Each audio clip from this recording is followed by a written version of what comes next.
심우정 검찰총장 자녀들에 대한 의혹, 한 톨의 의혹도 남지 않도록 철저히 조사하겠습니다.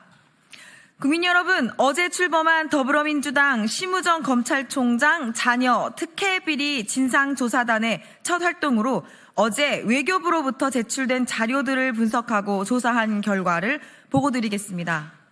결론부터 말씀드리면 외교부가 그간 기자들을 통해 밝힌 내용들은 모두 새빨간 거짓임이 자료로 입증되었습니다.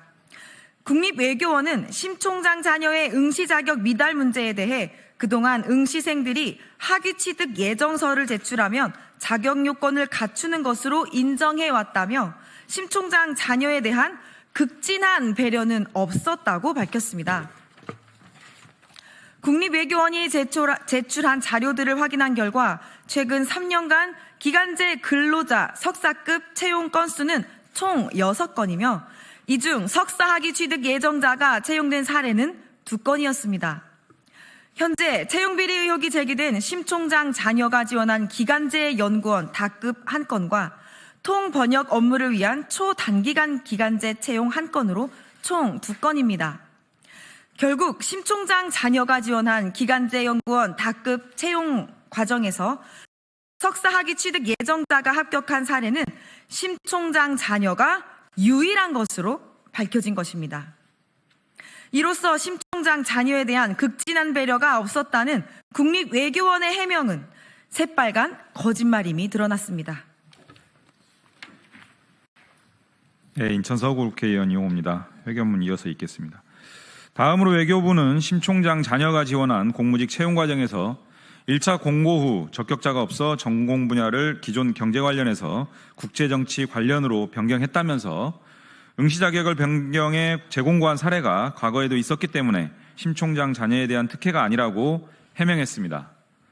이 역시 자료를 확인한 결과 외교부 공무직 채용 과정에서 전공 분야를 변경한 사례는 심 총장 자녀가 유일했습니다. 외교부는 재공고를 통해 응시자격을 변경한 2건의 사례를 제시했는데 국립외교원 외교안보연구소 연구원 채용 과정에서 미 외교정책 및 한미동맹 분야를 미 외교정책으로 단순 변경한 사례와 국립외교원이 기계사원 채용 과정에서 당초 에너지관리 기능사 이상 자격증 소지자에서 해당 분야에 대한 경력 2년 이상으로 응시 자격을 변경한 사례입니다. 확인된 것처럼 2 사례는 모두 최초 공고한 범위 내에서 변경한 것이고 심 총장 자녀 채용 과정에서 전공 분야 자체를 변경한 것과는 본질적으로 다릅니다. 더군다나 이들은 모두 외교부 본부 채용 공고가 아닌 소속 기관인 국립외교원과 국립외교원 산하 외교안보연구소의 채용 공고였습니다. 결국 외교부 전체 공무직 채용 과정에서 응시 자격인 전공 분야를 변경한 사례는 이번에도 심 총장 자녀 건이 유일무이합니다. 이외에도 국립외교원 채용 관련 자료들을 분석하니 추가적으로 발견된 의혹들이 있습니다. 대표적으로 국립외교원 채용 당시 제출한 석사 졸업 예정 증명서 발급 일자가 굉장히 의심스럽습니다. 통상 대부분의 지원자들은 채용 서류를 사전에 완벽히 준비하기 위해 채용 공고에 안내된 필요 서류들을 수일 전에 준비하기 마련입니다. 그런데 심 총장에 따르 국립외교원에 제출한 석사 졸업 예정 증명서의 발급 일자를 보면 정확히 채용 공고 지원 마감일인 2월 5일 월요일입니다. 공고 마감일에 월요일인데 당일에 증명서를 발급하는 것은 참으로 배짱이 남다른 것 같습니다. 채용 공고 마감일인 2월 5일이 돼서야 지원할 생각을 하고 부랴부랴 필요한 서류들을 발급한 것은 아닐까요? 아니면 채용 공고 마감 직전 누군가 지원하라고 귀뜸을 해준 것은 아닐까요? 이 의혹도 추가적인 자료 요구를 통해 철저히 조사하겠습니다. 또한 조사 과정을 통해 밝혀지는 내용이 있으면 오늘과 같이 즉시성 있게 국민들께 보고드리겠습니다. 국민 여러분, 어제 출범식에서 발표인 바와 같이 우리 더불어민주당 심우정 검찰총장 자녀 특혜비리 진상조사단은 심 총장의 자녀들의 특혜비리에 대해 끝까지 진상을 규명하여 책임을 묻겠습니다. 또한 이 과정에서 법 제도적 미비점이 발견되면 적극적으로 보완해 나가겠습니다.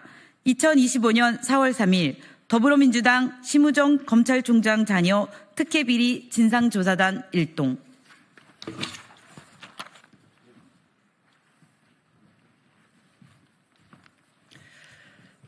네, 기자회견문 낭독을 마쳤습니다. 저희가 저희 시기를 조금 보고 있는데요.